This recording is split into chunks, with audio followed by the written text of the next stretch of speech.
Hello friends, myself Mrs. Swamini Masurkar. I teach English in Parle Tirak Vidyalay. I'm going to guide you about writing the SSC paper. We'll go through the textbook first. Of course, I know till now you have finished with your textbook, lessons, poems, all you must have gone through. I'm not going to teach you textbook, but we are going to see what is important in every lesson or poem. What type of questions can come and how to answer them. Then we will solve few question papers. I will let you know how to solve each question in the exam. As an English teacher and examiner of SSC English papers, I can tell you with confidence that we expect simple but grammatically correct English from you. We are learning English as a third language. So it is okay, absolutely okay if you make small sentences and answer in simple language. But again, it should be grammatically correct. Nowadays, with the changed pattern, English has become a scoring subject. Now I think you all are ready. So let's begin. Please open page number 3, Teenagers Prayer. Who is a teenager? Children between 13 to 19 years of age are called as teenager. Simple, because 13, 14, 15 till 19, that teen sound comes in the end. So it is called as teenage. Or 13 ते 19 हे किशोरवयीन वय असतं मुलांचं आणि त्यांना teenagers असं म्हटलं जातं. Okay. Teenagers face new challenges every day. So he or she is praying to the God to show him the right path, to give courage to face the temptations, and to guide him through his teenage years. You all know the meaning of this poem or prayer. Now, what type of questions can come on this that we are going to see? For this poem, questions can be agree or disagree. Sentences will be given. You have to read it and you have to say whether you agree with it or disagree, or true, false. Now you have to keep in mind, if they ask you agree or disagree, you have to write the word agree or disagree. But if it is true or false, then that word, true or false, that word should be written. So you have to be little careful about what is asked. Then match the columns can come. Words can be given and the meanings can be asked. Grammatical questions can come, opposites and similar words. Now, this poem can also come for appreciation.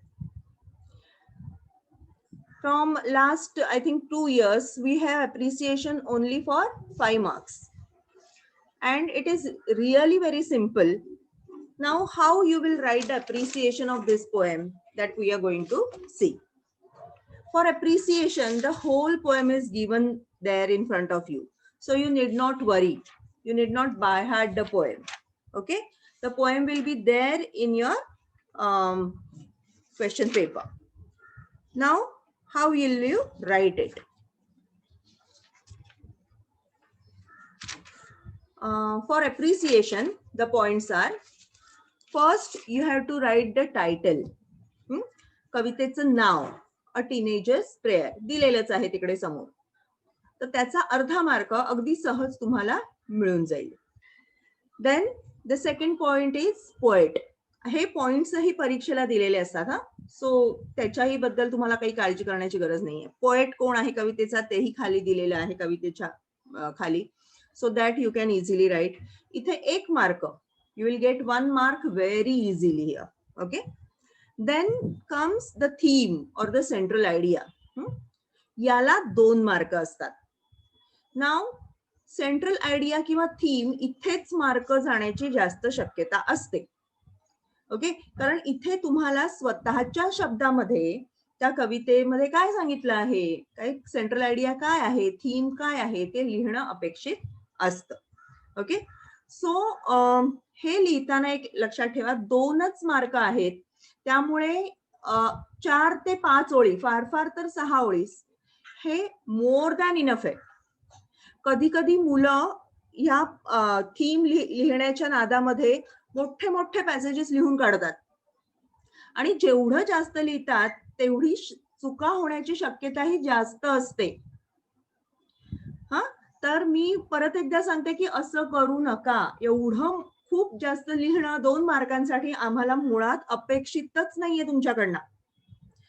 4 ते 5 ओळी ह्या more than enough आहेत, पण त्या grammatically correct असल्या पाहिजेत. हा, तर ती गोष्ट अगदी व्यवस्थित लक्षात ठेवा. मला वाटतं जर या आपल्या धड्यामध्ये म्हणजे पुस्तकामध्ये जेवढ्या कविता आहेत तेवढ्या कवितांचं एक अप्रिसिएशन म्हणजे सगळ्यांचं मिळून हे सुद्धा मी तुम्हाला नंतर देऊ शकते, सो दॅट तुम्ही काय करायचंय की फक्त त्या सेंट्रल आयडिया कुठली आहे त्या सगळ्या कवितांवरची ती वाचून जा परीक्षेला जाताना. आयत्या वेळेलाही तुम्ही ती वाचू शकाल, सो दॅट तुम्हाला ते लिहिणं इझी जाईल. काही काही मुलं असंही करतात की तेवढी सेंट्रल आयडियाची 4 वाक्य बाय हार्ट करून जातात, लिहून बघून त्यांनी सराव केलेला असतो आणि they can score good marks. लक्षात आलं? तर ही सेंट्रल आयडिया किंवा थीम लिहिताना मात्र तुम्हाला थोडीफार काळजी ही निश्चितपणे घ्यावी लागणार आहे. भाषेकडे, तुमच्या लिखाणाकडे, ग्रॅमॅटिकली करेक्ट लिहिता आहेत ना ह्याच्याकडे लक्ष द्यावं लागणार आहे. त्यानंतर राईम स्कीम. राईम स्कीम तर सोपं आहे, तुम्हाला शिकवलेलं आहे तुमच्या शिक्षकांनी. ती तुम्ही सरळ सरळ ह्याच्यामध्ये बघून सुद्धा लिहू शकताय. ABCB अशी राईम स्कीम आहे या कवितेच्या पहिल्या कडव्याची. हा, तर ती तुम्हाला ओळखता येईल, ती काही पाठ करण्याची गरज नाही. Figure of speech. Figure of speech अनेक प्रकारचे तुम्हाला आम्ही शिकवलेले आहेत. या कवितेमध्ये सुद्धा अनेक प्रकारचे फिगर ऑफ स्पीच आलेले तुम्हाला दिसत आहेत. उदाहरणार्थ डिसिजन्स आय मस्ट मेक, याच्यामध्ये फिगर ऑफ स्पीच आला आहे inversion. Please open up my eyes dear lord, या ओळीमध्ये फिगर ऑफ स्पीच आहे अपॉस्ट्रॉफी. कारण डिरेक्टली तो कवी जो आहे हा परमेश्वराशी संवाद साधतो आहे, ऍज इफ परमेश्वर त्याच्या समोर उभा आहे अशी कल्पना करून परमेश्वराशी संवाद साधतो आहे. सो फिगर ऑफ स्पीच आहे अपॉस्ट्रॉफी. त्यानंतर travel down the darkened road, इथे एलिटरेशन हे फिगर ऑफ स्पीच वापरलेलं आहे. त्यानंतर I can choose to take the road of life, इथे मेटाफर हे फिगर ऑफ स्पीच वापरलेलं आहे. सो अशा रीतीने वेगवेगळी फिगर ऑफ स्पीच ही या कवितेमध्ये वापरलेली आहे. आता तुम्ही म्हणाल बाई एवढी सगळी आम्ही लक्षात ठेवायची आणि एवढी सगळी फिगर ऑफ स्पीच लिहायची का? तर नाही. Okay, let me make this very clear to all of you की एकच फिगर ऑफ स्पीच कोणतंही एकच तुम्ही इथे लिहिणं अपेक्षित आहे, त्याच्यापेक्षा जास्त फिगर ऑफ स्पीच आपल्याला अपेक्षित नाहीत. हा, या 4 फिगर ऑफ स्पीच पैकी कोणताही एक figure of speech, the figure of speech used is दिन पोएम इज, असं म्हणून ते फिगर ऑफ स्पीच तुम्ही लिहू शकताय कोणताही एक, आणि त्याला तुम्हाला संपूर्ण 1 मार्क हा मिळणार आहे. ओके, सो अशा रीतीने हे 5 मार्काचं अप्रिसिएशन इज एक्सपेक्टेड. परत एकदा आपण बघूयात की कसे मार्क आहेत. टायटलला अर्धा मार्क आहे, नेम ऑफ द पोएटला अर्धा मार्क आहे, थीम किंवा सेंट्रल आयडिया ऑफ द पोएमला 2 मार्क आहेत, राईम स्कीमला 1 मार्क आहे आणि फिगर ऑफ स्पीचला 1 मार्क आहे. अशा रीतीने 5 मार्काचं अप्रिसिएशन तुम्ही लिहिणं अपेक्षित आहे. या अप्रिसिएशन मध्ये मी सांगितल्याप्रमाणे जर तुम्ही अप्रिसिएशन लिहिलं तर सहज तुम्हाला 4-4.5 मार्क हे मिळू शकतात. काळजी आपल्याला कुठे घ्यायची बाळांनो, फक्त थीम किंवा सेंट्रल आयडिया लिहिताना आपल्याला काळजी घ्यायची आहे की तिकडे आपल्या चुका होणार नाहीत, एवढं मात्र तुम्ही निश्चितपणे बघायचं आहे. सो या कवितेच्या अशा प्रकारे प्रश्न येऊ शकतील असं मला वाटतं.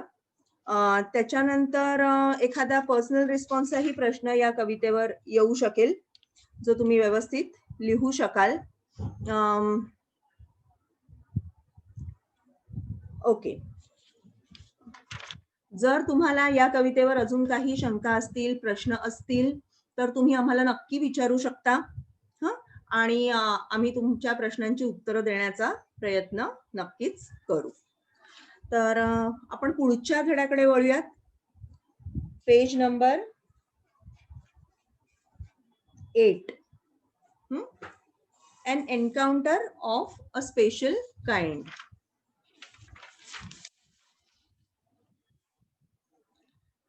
This is a really beautiful lesson, really nice lesson. This is a story actually, and I know की तुम्हाला सगळ्यांना गोष्टी ऐकायला, स्टोरी ऐकायला हे खूप आवडत असतं. तर ही सुद्धा एक स्टोरीच आहे, गोष्ट आहे. आणि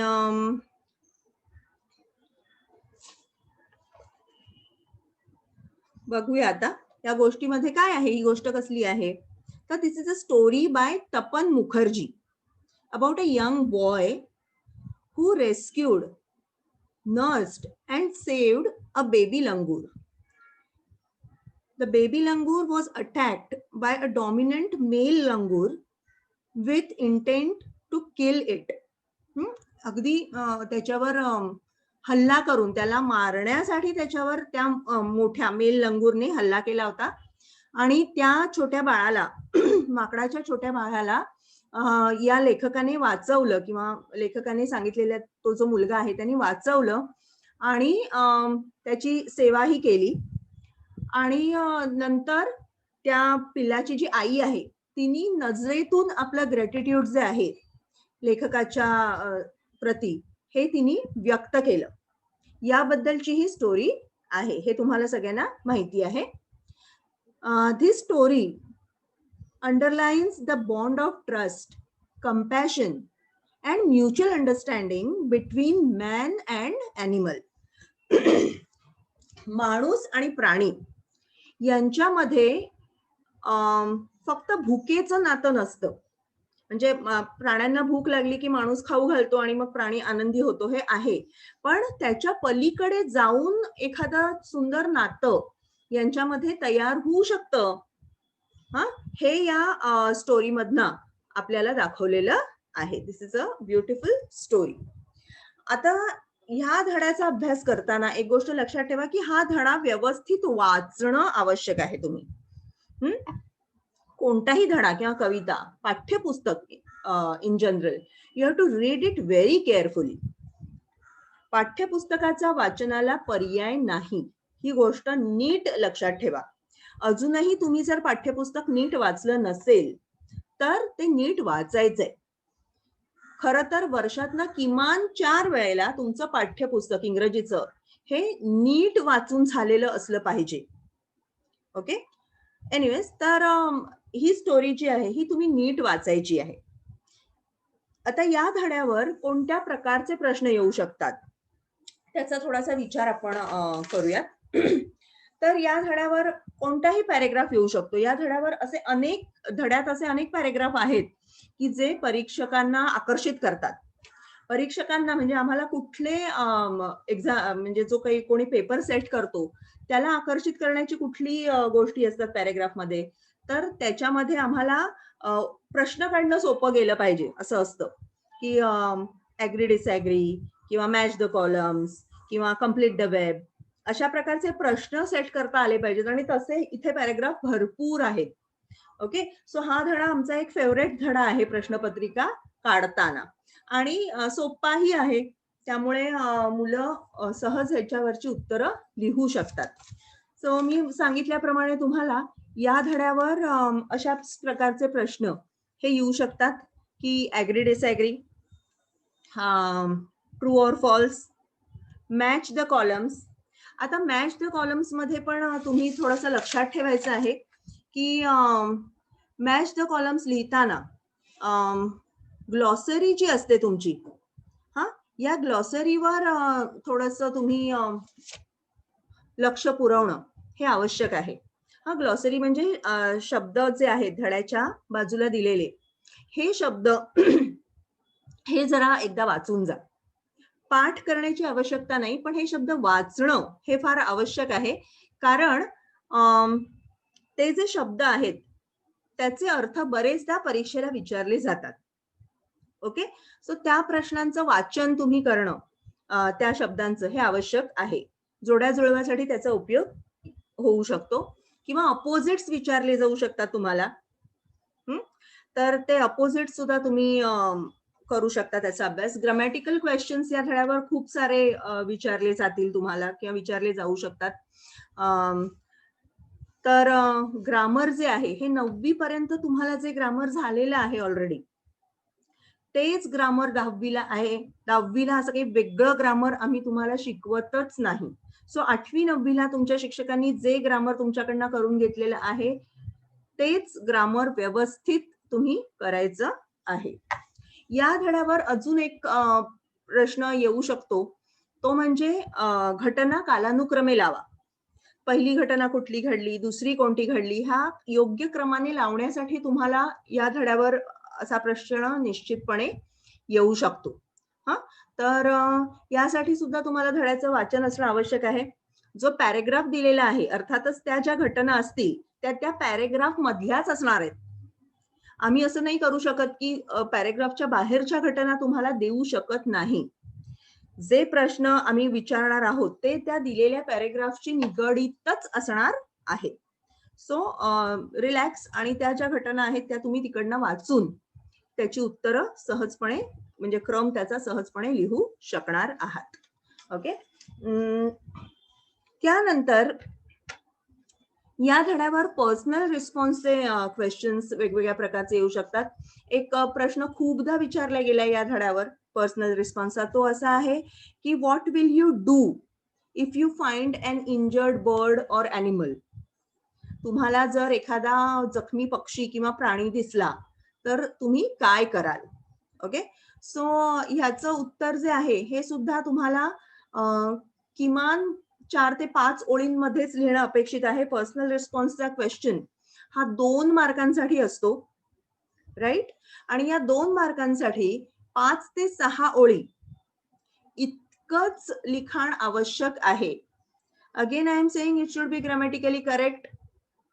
make small sentences so that you can make less mistakes. Okay, आणि ही जी उत्तर आहेत ही तुम्ही एकदा सराव करून मात्र ह्याचा नक्की बघा. कारण आपल्याला असं वाटतं पर्सनल रिस्पॉन्स काय त्यावेळेला आपण लिहू शकू, तर तसं नाहीये ते. आता पर्सनल रिस्पॉन्स मध्ये सुद्धा कधी कधी yes no type of responses पण असतात की do you like animals, why. Okay, so do you like ॲनिमल्सचं उत्तर येस किंवा नो एवढंच तुम्ही द्यायचं नाहीये. तर you have to write in complete sentence. Yes I like animals and then you can give your reasons why you like animals, or no I don't like animals and then you can give your reasons why you don't like animals. लक्षात आलं. तर अशा प्रकारे complete word complete sentence मध्ये त्याचा answer हे तुम्हाला लिहायला हवं आहे, ते आम्हाला अपेक्षित आहे. आणि पुढचं तुम्ही जे काही लिहाल ते ऍज अ एक्झामिनर आम्ही इथे चुका शोधतो. कारण पेपरचा साधारण पहिल्या प्रश्नामध्येच आम्हाला अंदाज येतो की ह्या मुलाचा इंग्लिश कसं आहे, आणि मग आम्ही थोडंसं शोधत असतो की कुठे मार्क कापता येतील. तर ह्याच्यासाठी आम्ही पर्सनल रिस्पॉन्सचे जे क्वेश्चन्स असतात त्याच्यावर जास्त फोकस करतो, कारण तिथेच चूक सापडण्याची शक्यता जास्त असते. ग्रामॅटिकल क्वेश्चन्स मध्ये तुमच्या चुका फारशा होतच नाही, कारण ग्रामर तुमचं चांगलं असेल तर तुम्ही त्याची उत्तरं लिहू शकता. मॅच द कॉलम्स मध्ये चुका करण्याची शक्यताच नाहीये, बरोबर आहे की नाही. त्यामुळे तिथे काही चुका सापडत नाही, तिथे ते कम्प्लीट मार्क तुम्हाला मिळतात. पण जेव्हा या शेवटच्या पर्सनल रिस्पॉन्सकडे आम्ही येतो, तिथे मात्र आम्ही अगदी म्हणतात ना, असं भिंग लावून ते उत्तर ती तपासतो. ओके. आणि तिथे कुठे ना कुठेतरी आम्हाला इज, वॉज काहीतरी कुठली तरी ग्रामॅटिकल मिस्टेक ही मिळते. So you have to be very careful while writing the questions of personal response. And I'm sure you all can do it. थोडासा सराव हा आणि थोडीशी तयारी असेल तर हे पर्सनल रिस्पॉन्सचे जे क्वेश्चन्स आहेत ते आपण इझिली टॅकल करू शकतो असं मला वाटतं. ठीक आहे. सो अशा रीतीने encounter of a special kind ह्याच्यावर अशा प्रकारचे प्रश्न हे तुम्हाला येऊ शकतात. वेब कंप्लीट करायला जो येतो तुम्हाला, तो जो वेब डायग्राम आहे तो तुम्ही काढणं अपेक्षित आहे. बरेचदा आम्ही असं बघतो की मुलं उत्तरं लिहितात पण वेब काढतच नाही. मग त्याचा मार्क परीक्षेत कापला जातो हे लक्षात ठेवा. परत वेब काढताना सुद्धा अगदी पट्टी पेन्सिल घेऊन पट्टापट तो काढायचा आहे. खूप वेळ, तिथे चित्रकलेचा तो पेपर नाहीये की त्याच्यासाठी तुम्ही खूप वेळ घालवावात. ओके. सो तसा खूप वेळ घालणं आम्हाला अपेक्षित नाही. पटकन पेन्सिलनी छोटासा वेब तुम्ही काढायचा आहे हा, आणि तो वेब डायग्राम कंप्लीट करायचा आहे. ठीक आहे. सो या सगळ्या छोट्या छोट्या ज्या गोष्टी आहेत त्या जर लक्षात ठेवल्या तर मला वाटतं या धड्यावरचे प्रश्न तुम्हाला सहज सोडवता येतील. सो आज आपण काय पाहिलं की पहिली कविता टीनेजर्स प्रेयर ही पाहिली, आणि हा दुसरा धडा जो आहे ह्याच्यावरचे encounter of a special kind याच्यावरचे प्रश्न तुम्ही कसे लिहिणार आहात हे तुम्ही पाहिलेलं आहे. हा, ठीक आहे.